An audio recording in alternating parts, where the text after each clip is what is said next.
Bismillahirrahmanirrahim. Assalamualaikum warahmatullahi wabarakatuh. Hello everyone, my name is Dewi Purnamasari. I'm from first semester English Department of University Nahdlatul Ulama. Now I'm going to explain to you a material about thematic rules. Okay, what is thematic rules?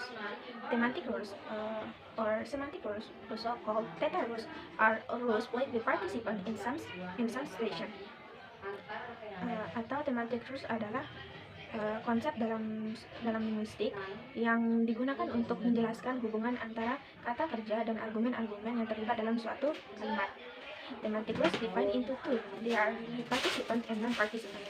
Participant and non-participant rules refer to how entities within the sentence are realized in the action or state of being described by the main verb.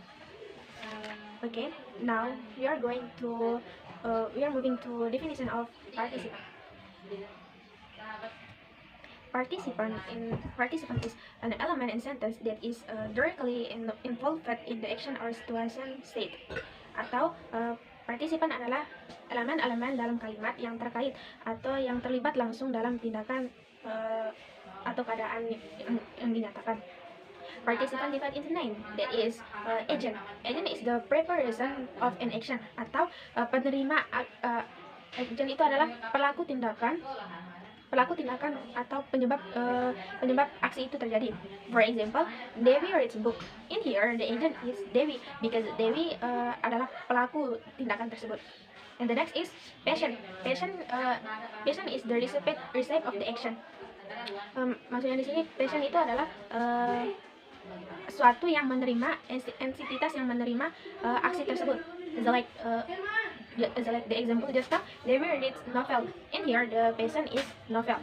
And the next is experiencer. Experiencer is entity that experience a feeling state. Atau experiencer sini suatu yang entitas yang merasakan, yang mengalami suatu keadaan perasaan. For example, Bahja feel bored. Here, Bahja sebagai entitasnya, because Bahja yang merasa bosan. And the next is them. Them is the entity that is the focus on the event, atau entitas yang fokus pada aksi tersebut. For example, she write a letter. And here the them is letter karena berfokus pada letter tersebut, surat. And the next is goal. Goal is the entity that is goal of the action, atau tujuan dari aksi tersebut. For example, she go to school. In here, the goal is school.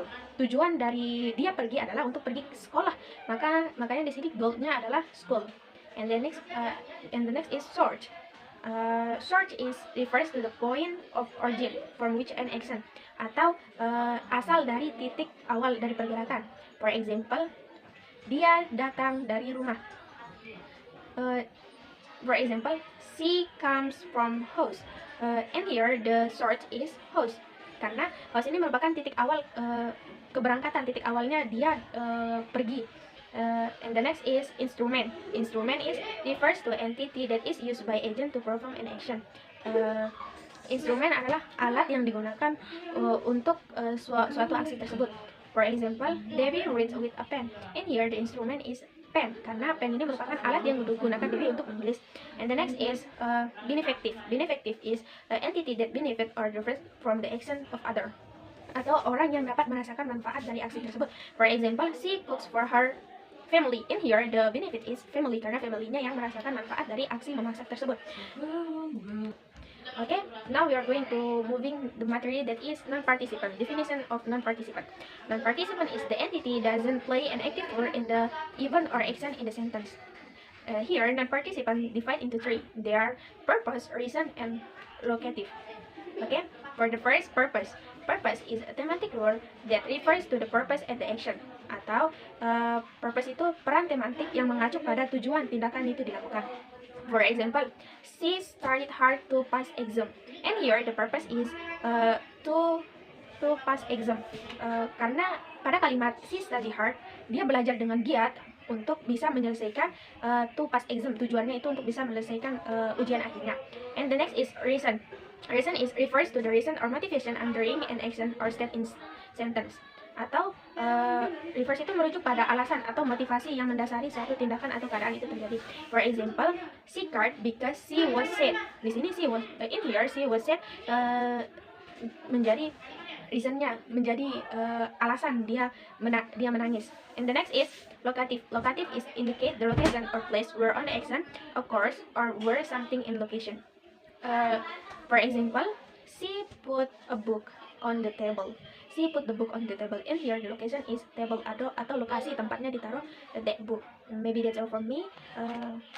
Thanks for your nice attention. Assalamualaikum warahmatullahi wabarakatuh.